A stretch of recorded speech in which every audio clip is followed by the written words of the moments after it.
पवन पुत्र बजरंगबली की माता अंजनी अपने पूर्व जन्म में इंद्रराज के महल में अप्सरा थी।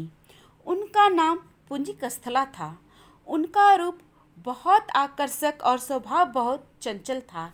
एक बार चंचलता के कारण उन्होंने तपस्या में लीन एक ऋषि के साथ अभद्र व्यवहार किया। तब ऋषि ने क्रोध में पुंजिकस्थला को श्राप दिया कि वो बानरी का रूप धारण कर लेगी। ऐसा श्राप सुनकर पुंजिकस्थला को आत्मग्लानि हुई और उसने ऋषि से क्षमा मांगकर श्राप को वापस लेने की विनती की।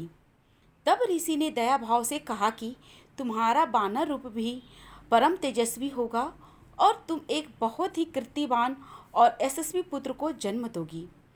राधे राधे दोस्तों, धार्मिक सार में आपका स्वागत है। आइए आज की कड़ी में जानते हैं बजरंगबली की माँ अंजनी के पुत्र जन्म की विस्तृत कथा।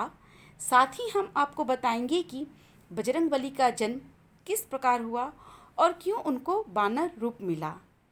तपस्या से लीन ऋषि से श्राप मिलने के पश्चात एक दिन पुंजिकस्थला से इंद्रदेव ने मनचाहा वरदान मांगने के लिए कहा।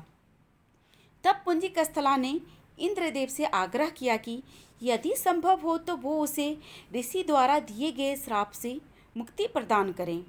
इंद्रदेव के पूछे जाने पर पुंजिकस्थला ने बताया कि मुझे प्रतीत हुआ कि वो ऋषि बानर है और मैंने उस ऋषि पर फल फेंकना शुरू कर दिए, परंतु वो कोई साधारण बानर नहीं अपितु परम तेजस्वी साधु थे।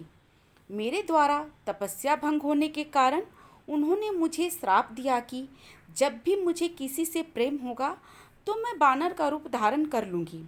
मेरा ऐसा रूप होने के बाद भी उस व्यक्ति का प्रेम मेरे प्रति कम नहीं होगा। इंद्रदेव ने पूरा वृत्तांत सुनने के पश्चात कहा कि तुम्हें धरती पर जाकर निवास करना होगा। वहाँ तुम्हें एक राजकुमार से प्रेम होगा जो तुम्हारा पति बनेगा। विवाह के पश्चात तुम शिव के अवतार को जन्म दोगी और इसके पश्चात तुम्हें श्राप से मुक्ति मिल जाएगी। इंद्र के वचन सुनकर पुंजिकस्थला अंजनी के रूप में धरती पर निवास करने लगी। एक बार वन में उसने एक युवक को देखा जिसकी ओर वो आकर्षित हुई।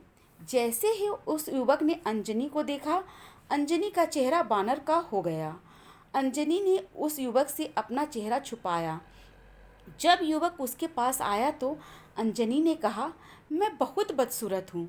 परंतु जब अंजनी ने उस युवक की ओर देखा तो वो भी बानर रूप में ही था। उस युवक ने बताया कि मैं बानर राज केसरी हूँ और जब चाहूँ तब मनुष्य का रूप धारण कर सकता हूँ। दोनों को एक दूसरे से प्रेम हुआ और वे विवाह के बंधन में बंध गए। कुछ समय पश्चात जब दोनों संतान सुख से वंचित रहे तब अंजनी मार्तंड ऋषि के पास पहुंची और अपनी पीड़ा बताई। तब मार्तंड ऋषि ने उन्हें नारायण पर्वत पर स्थित स्वामी तीर्थ जाकर 12 वर्ष तक उपवास करके तप करने के लिए कहा। इस प्रकार वायुदेव ने अंजनी की तपस्या से प्रसन्न होकर वरदान दिया कि तुम्हें अग्नि, सूर्य, सुवर्ण, वेद, वेदांतों का ममग्र बलशाली पुत्र प्राप्त होगा।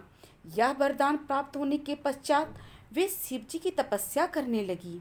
तब शिवजी ने प्रसन्न होकर उन्हें वरदान मांगने के लिए कहा और फिर अंजनी ने ऋषि के द्वारा मिले श्राप के विषय में बताते हुए कहा कि इस श्राप से मुक्ति होने के लिए मुझे शिव के अवतार को जन्म देना होगा। इसलिए हे महादेव, कृपया आप मेरे बाल रूप में मेरे गर्भ से जन्म ले। शिवजी ने अंजनी को आशीर्वाद दिया और उनके गर्भ से बजरंगबली के रूप में जन्म लिया। अंजनी पुत्र होने के कारण हनुमान जी को आंजनेय भी कहा जाता है। और दोस्तों, यहाँ पर समाप्त करते हैं हम आज की कड़ी। आशा करती हूँ आपको आज की ये कहानी पसंद आई होगी। तो वीडियो को लाइक कीजिएगा और चैनल को सब्सक्राइब कीजिएगा। तो फिर से मिलेंगे एक नई कहानी के साथ। राधे राधे।